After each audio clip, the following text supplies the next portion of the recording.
Am I the a-hole for not wanting to pay for my sister's medical bills? My parents had me at 16. They were both in high school.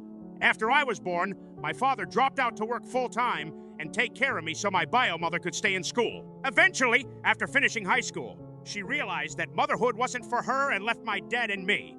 I was 2, so I don't really remember her being around. After that, my father worked 3 times as hard to provide for me. He also met a nice woman whom he later married when I was 7. I consider her my mom. I'll call her my stepmother to avoid confusion. My bio mother didn't contribute in any way, not even financially. In fact, the last time she contacted me before now was on my 3rd birthday, which was just a quick happy birthday card through the mail. I never had ill feelings towards her decision because I had my dad, mom, and brother who filled the emptiness she left. My parents have never said anything negative about her. Her leaving me was not something I thought about every day, so you can imagine my confusion when she reached out on social media to talk. I thought about it for days before I agreed. We met in a restaurant for the first time in 25 years. It was awkward small talk at the beginning before we delved into why she left. My bio mother teared up while explaining why. She suffered from postpartum depression and felt trapped by the constant cycle, so she felt compelled to leave. She explained why she reached out and made it clear that she didn't leave because of me. Of course, I sympathize with her, as I saw my stepmom go through postpartum depression with my brother and saw how much it affected her. We met a couple more times before I was invited to meet her new family. She had a husband and also had 3 children, 13, 11, and 7.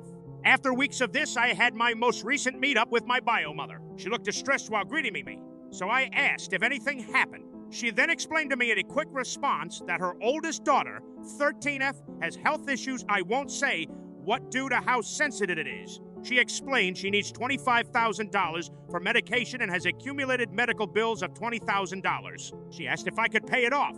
For context, after graduating and receiving my postgraduate diploma, I landed my dream job that earned a good sum of money. I'm certain she may have heard about where my job was from somewhere and saw it as an opportunity. She gave me time to think about it. It didn't take long for me to say no to it. I felt used and exploited. She never wanted to meet me. She just wanted money from the child she left to help the other child that she loves. After giving her my response, which wasn't much, just a simple no. I don't feel comfortable with that.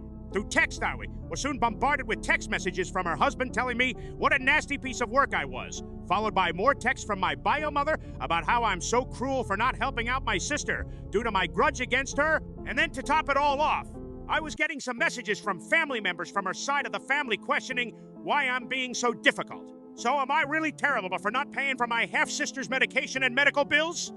Updatesy. Hey everyone, thanks for the feedback support. I just wanted to answer some questions and provide some clarity. I've learned more about what was happening in my bio mom's family. First of all, I questioned why she had 3 more children despite her postpartum depression. It turns out that she and her husband found out early on about the severity of their first daughter's illness. They had 2 additional children, 11 and 7 Faye, as savior siblings for their oldest daughter's medical treatment. Neither of them were matches. I've currently blocked her and her husband. I didn't go into this expecting to reconnect with my bio mom. That wasn't the plan. I already have a mom, and I didn't need another one. I just wanted to give her a chance to explain herself. I never wanted a mother-daughter bond, just to be cordial or friendly. My family supported me in meeting my bio parent, and I didn't blindside them. I'm happy with my own family and don't need her to complete it. It's not her leaving that bothers me. It's her current actions. But even through that all, I will sympathize with her only on the basis that she suffered with PBD. When my bio mom left, my grandparents and biological aunt stood by my dad. They raised me alongside my parents. They say she's always been mentally unstable and manipulative. I feel bad for my half-sister, but I can't give her the money. Sometimes I wish I had ignored my bio mom from the beginning. Also, I blocked the strangers calling my phone a while back. Just forget to add that in.